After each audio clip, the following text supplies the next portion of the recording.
So we live our lives in a world of conventional reality. It's quite common for meditators to denigrate conventions, say that's just a convention. But it's the genius of the human mind that we can create conventions.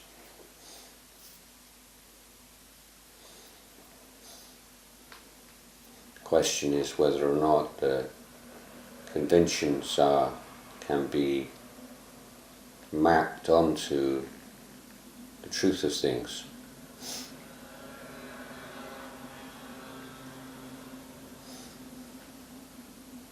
In this world of conventions, we have a number of conventional roles to play. We have many identities, whether it's as son, daughter, mother, father, brother, sister, friend, colleague, employer, employee.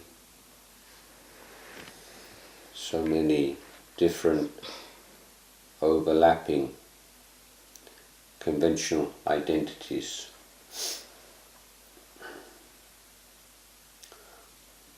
The value of one of the values of meditation is that we step out all of those conventional identities.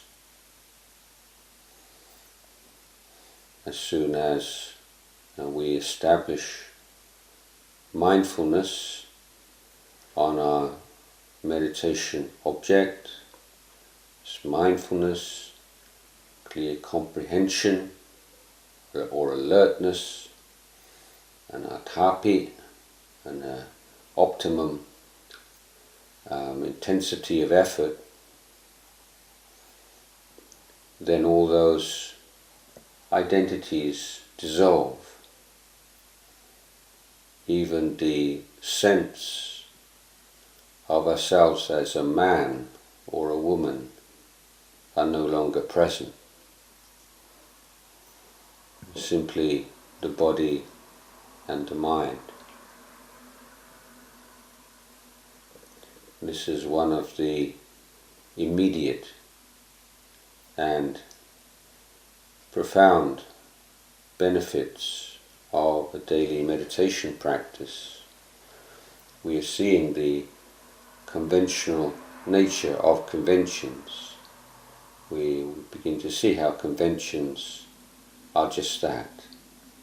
But when we say just that, that's not meaning we are devaluing them, but seeing that they are simply one dimension of our life. So having access to this new dimension, one in which all those conventional designations and roles disappear, then our life is made, I think that our life is enriched by that, just as a two-dimensional image is enriched by the addition of a third dimension. So we can perform all of our duties, fulfill our responsibilities, and yet there's one part of us that knows something beyond those duties and responsibilities. We don't identify with them in the same way anymore, because we know that which is most real and fulfilling in our life is not bound up with those conventional roles.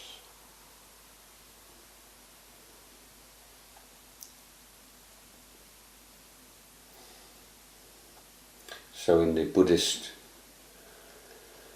literature, over the centuries, there's been a lot of debate about samatha and vipassana and their relative importance and the relationship between them.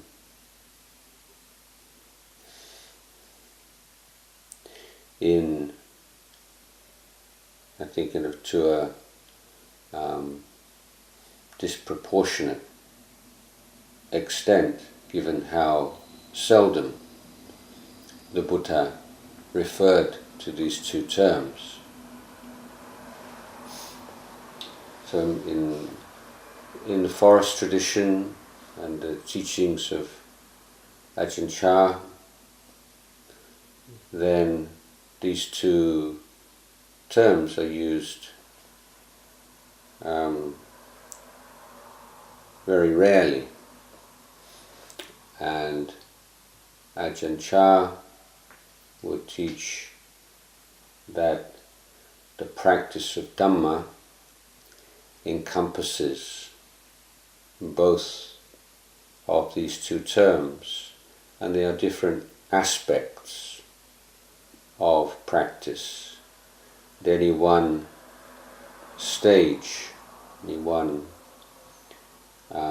part of practice, then either the samatha aspect will be to the fore and the wisdom aspect will be in support of it, or the wisdom aspect will come to the fore and the samatha aspect will be in support.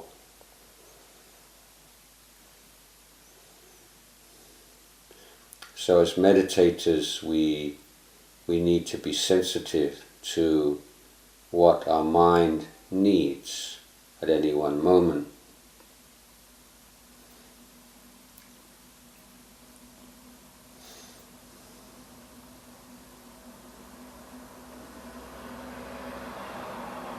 So an example of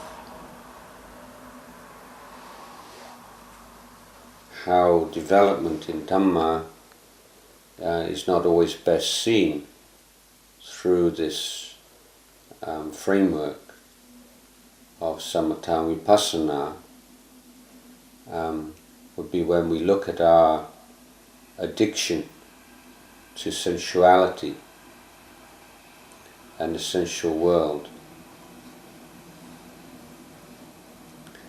And I think it's rarely the case that people have no sense at all of the unsatisfactoriness of sensory experience. We have an idiom in English which is, better the devil you know than the devil you don't. And for those of you not familiar with that idiom, the meaning is that even when in the presence or in the relationship with something which we know is destructive or harmful to us, characterized here as the devil, we can't let it go because we're more afraid of the alternative. And the alternative that we're most afraid of is nothing at all. So it's better we feel a very unsatisfactory, unfulfilling kind of happiness than no happiness at all. This is why we see very intelligent people still getting caught in the sensual world. They recognize the dangers, but they're more afraid of the absence of that experience than its presence in their lives. So with meditation,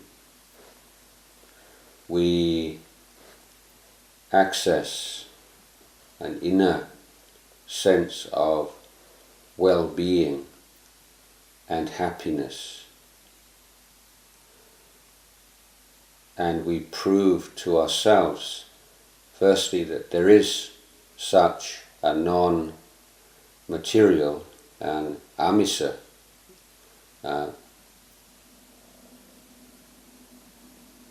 sukha, and a niramisa sukha, a sukha which is free of the does not rely upon stimulation of the senses, and it's immediately obvious that this is a far superior happiness to the amisa sukha.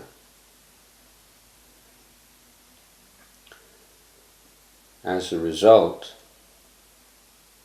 our relationship to amisa sukha, to the pleasures arising through eyes, ears, nose, tongue, body, changes.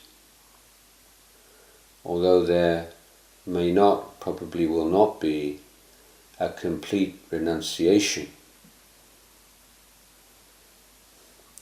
there is now much less need for it. There's much less neediness in the mind, because we know that even if we don't enjoy this kind of happiness, this kind of pleasure, we have access to a higher, a more profound and sublime happiness. So through the experience of what would usually be called samatha, we gain through comparison with the mind without samatha, an insight into the emptiness of sensual pleasures, and most importantly, we have the emotional stability and maturity to let go of our attachment to it.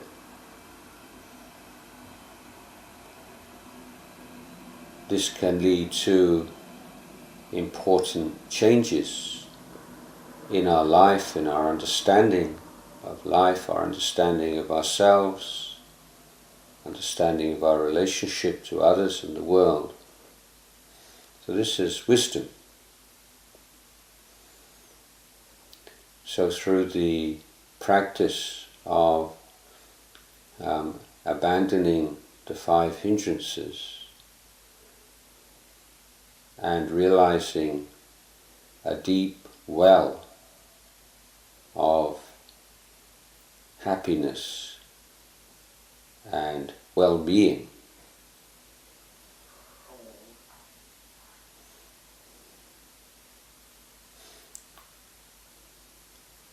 we transform ourselves. Our life is transformed by that.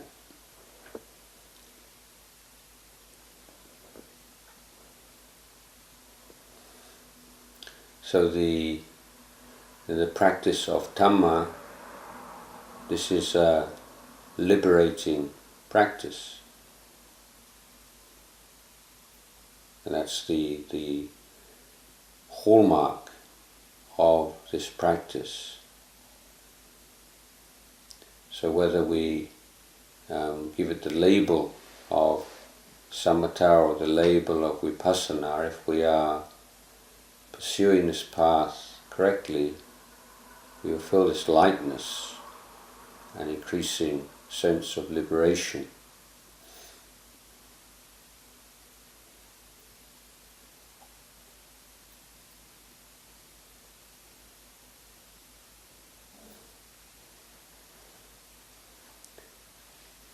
So continuing to look and learn from every experience in meditation, seeing it as an exploration,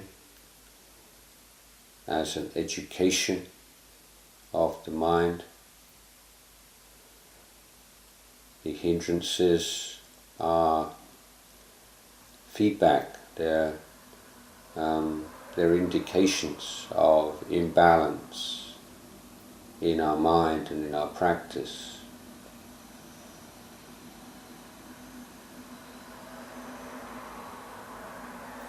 The hindrances are things that we do, they don't happen to us.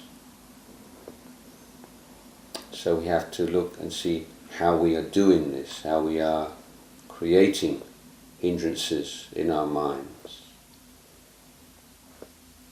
and how to refrain from doing that.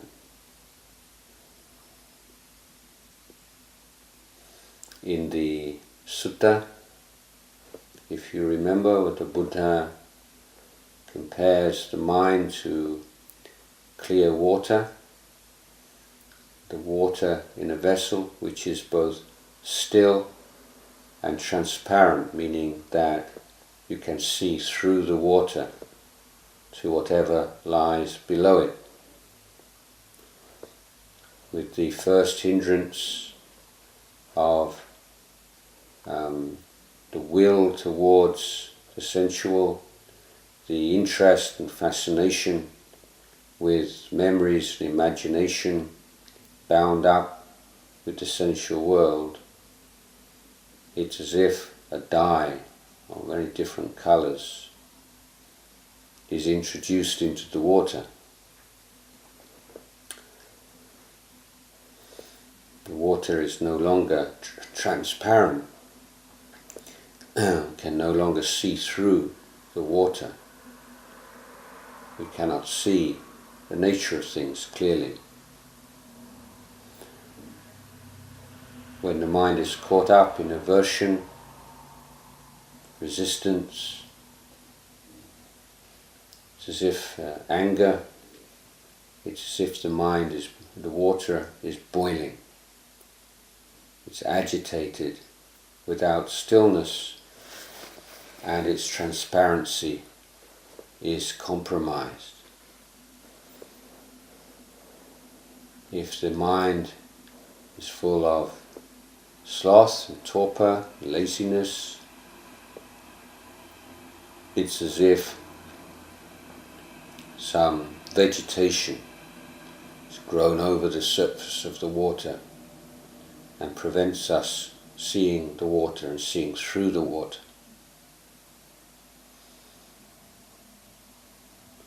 The mind is afflicted with agitation. It's as if there's waves of the water. The water is moving and there's no stillness. It's very difficult to see through it. Finally, when the mind is afflicted by doubt and hesitation, unwillingness to make commitment to practice and meditation object, or to Buddha, Dhamma, Sangha, then it's as if a vessel of water is in darkness.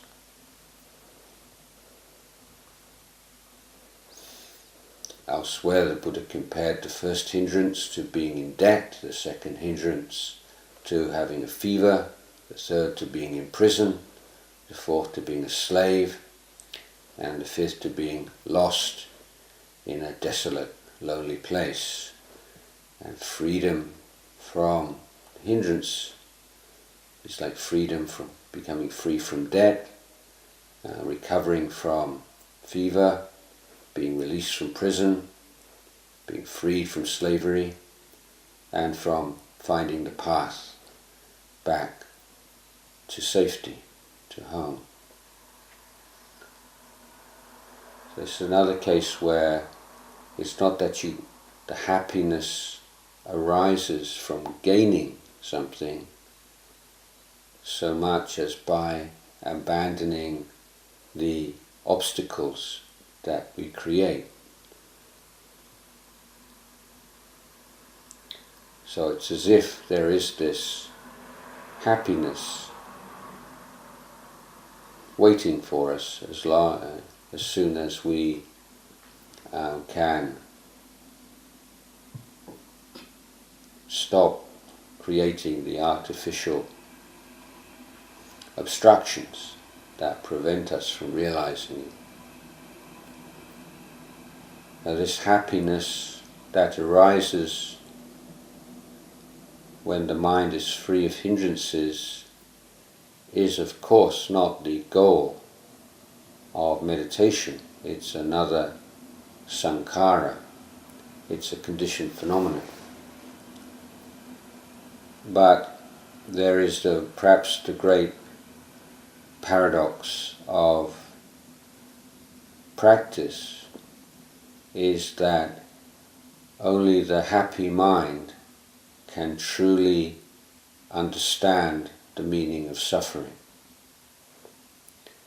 If we are suffering, we can't understand suffering as a noble truth. We suffer, but we don't understand. We don't understand the noble truth of suffering. So the happiness and being able to experience and access that happy mind, the happiness of freedom from hindrances, is what enables us to penetrate the nature of dukkha and to free ourselves from it.